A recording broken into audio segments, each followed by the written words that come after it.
La vente des billets des Sags fait encore jaser à Saguenay. Mardi, plusieurs fans ont tenté de se procurer des billets pour les premiers matchs de cette série opposant les Saguenay aux Huskies de Rouyn-Noranda. Plusieurs se sont enflammés sur les réseaux sociaux, comme la vente semblait être fermée très tôt ce matin et que les Sags n'avaient pas informé les partisans de l'heure exacte où commencerait la vente de billets.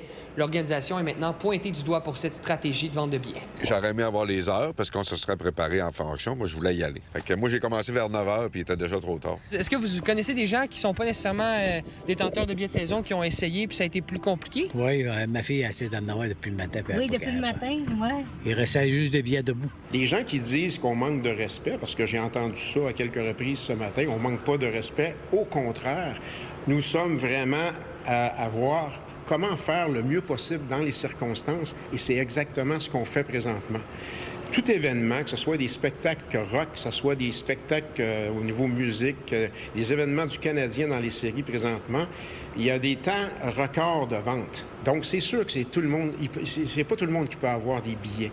Donc, ça aussi, il faut que les gens le comprennent.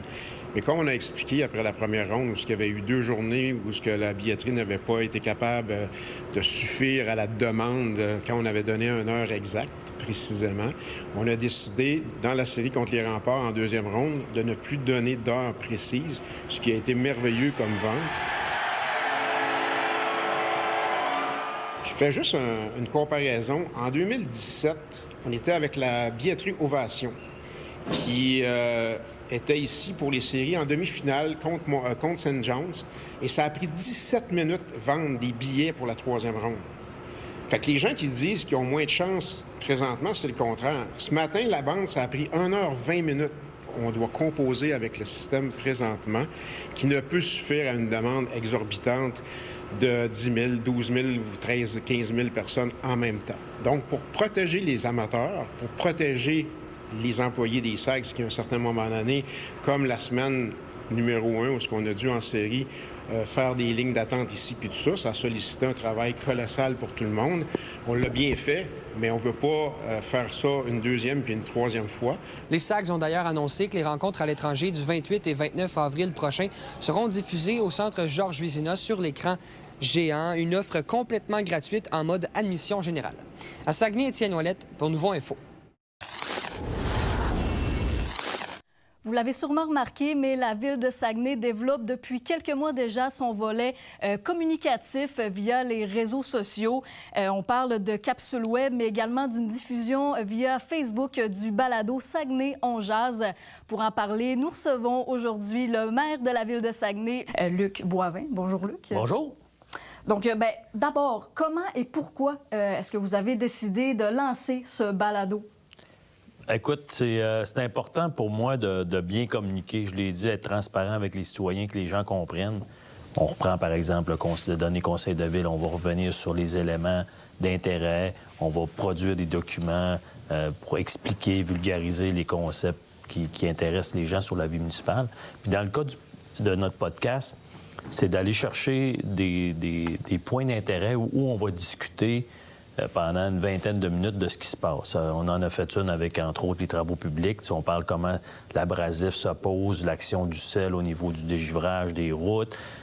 Souvent, les gens comprennent pas trop. On le voit par les réseaux sociaux quand il arrive un épisode, ils comprennent pas. Bien, c'est important de l'expliquer. Excellent. Puis, on parlait également, bon, vous faites des retours sur les conseils de ville. On en a parlé d'ailleurs un petit peu plus tôt.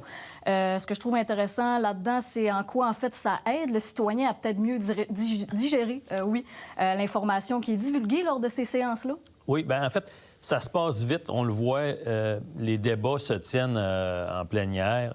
On a des explications qu'on va donner au Grand Conseil de ville, mais quand on a beaucoup de points, comme la dernière séance, juste au niveau de l'urbanisme, on avait 100 points de décision, de résolution, d'avis de motion à passer. C'est lourd, c'est complexe. Donc, de condenser cette information-là, de l'expliquer aux gens, donner des canaux privilégiés aux gens pour s'exprimer. Puis les gens peuvent aussi poser leurs questions à travers les réseaux sociaux. Puis on s'efforce d'y répondre dans la mesure où ça reste constructif, positif, puis qu'on ne soit pas dans les attaques. Tout à fait. Puis finalement, je reviens au podcast Saguenay on jase, bien entendu. Est-ce qu'on peut avoir quelques indices sur le prochain invité? Bien, le prochain invité, ça va être Michel Tremblay, qui est le président de l'arrondissement Chicoutimi. À date, on a rencontré le pro-maire Jacques Cléry, Carl Dufault, qui m'a même fait un poisson d'avril pendant l'entrevue. Ça a été, on va dire, ça a été vu à plusieurs reprises. Les gens ont trouvé ça très drôle. C'est important. On reste sérieux, on fait un travail important, mais de le faire dans la bonne humeur, le plaisir, c'est important. Puis Michel Tremblay, qui est le président de l'arrondissement de Chicoutimi, parler des enjeux de l'arrondissement, parler de ce qui s'en vient, les priorités de l'arrondissement. On vient communiquer aux gens à travers un canal qui va chercher beaucoup de monde. On parle d'un nombre de vues impressionnant. Beaucoup de gens qui suivent nos pages Facebook. Excellent. Bien, merci beaucoup. Bien, merci.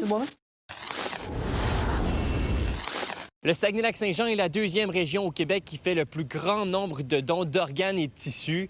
C'est ce que révèlent les plus récents chiffres publiés par Transplant Québec. L'organisme met également en lumière le fait qu'il y ait une augmentation globale du nombre de dons. On est dans notre 3e année consécutive où on a les meilleurs chiffres en dons d'organes au Québec.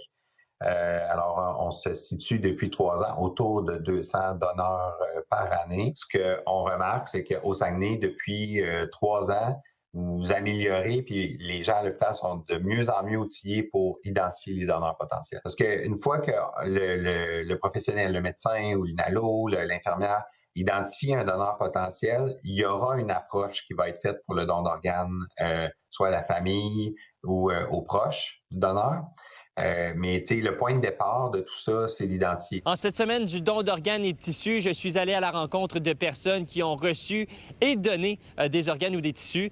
Ils m'ont rappelé l'importance de faire un don. Moi, j'ai 42 ans, puis j'ai pas envie de finir ma vie avec cette maladie-là. Ce qui est important, c'est que, c'est de signer la mosus de carte. C'est toujours important. Hein? Ces gens-là attendent un appel. Ça fait des années parfois qu'ils peuvent attendre de pouvoir profiter de leurs vacances, de pouvoir aller à l'extérieur sans faire de la dialyse 3-4 fois par semaine. J'ai parlé avec des greffés et puis, eux autres, je leur donne le choix entre 1 million et un rein et ils choisissent le rein. Ça n'a pas de prix. Comment ça peut changer la vie de quelqu'un? Mais c'est toujours, qui va me donner un rein? Y a-t-il quelqu'un dans la famille qui va me donner un rein? Mais ça, c'est toujours libre à toi, aux personnes. Maintenant, il y a un programme qui existe, qui est fait en conception que si tu n'es pas compatible avec la personne à qui tu veux donner un rein, ça le fait quand même grimper dans la liste d'attente parce qu'ils vont faire un échange avec une autre personne qui attend sur la liste. Et si, mettons, tu voudrais donner à quelqu'un, un conjoint, mère ou parent, puis on n'est pas compatible, bien, en fait, la personne se commet à dire, moi, je vais donner un rein à quelqu'un que je connais pas en échange que la personne de mon entourage en reçoit un. Le service de police de Saguenay s'implique activement pendant la semaine du don d'organes et de tissus. J'ai pu rencontrer l'un de ceux qui s'occupent de les transporter. Le service de police de Saguenay ainsi que tous les services de police du Québec font le transport des équipes médicales et des organes, et ça de façon bénévole. On a une douzaine de policiers de tous les niveaux hiérarchiques qui s'impliquent pour le transport des organes. Tout au courant de l'année. On sait que la mission première de la police, c'est protéger, servir, sauver des vies. Ça va dans le même sens, la même optique que l'Association des dons d'organes. Pour faire un don, il est possible de s'inscrire au registre de la RAMQ et ainsi apposer l'autocollant au dos de votre carte d'assurance maladie. À Saguenay, Louis-Mathieu Courneau pour Nouveau Info.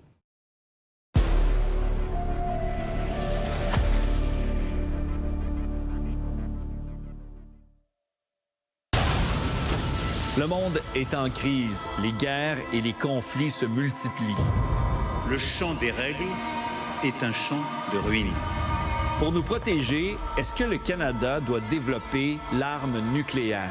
Je pense qu'on pourrait avoir ces discussions. La meilleure protection contre le pire scénario, c'est de s'y préparer. Comme outil de dissuasion ultime face aux menaces étrangères. Tout a changé. Il faut prendre ça beaucoup plus au sérieux qu'auparavant. Tu me tapes dessus, je te tape dessus. Mais le Canada a-t-il vraiment la capacité de la fabriquer? On a accès à l'uranium, on a l'expertise. La participation de forces alliées à nos activités nucléaires. Ou d'accueillir sur son territoire les armes nucléaires de ses alliés. Est-ce que la France serait prête à sacrifier Paris pour Ottawa? Il faut arrêter de jouer avec la vie de tout le monde. L'arme nucléaire pour le Canada, une bonne idée ou de la pure folie?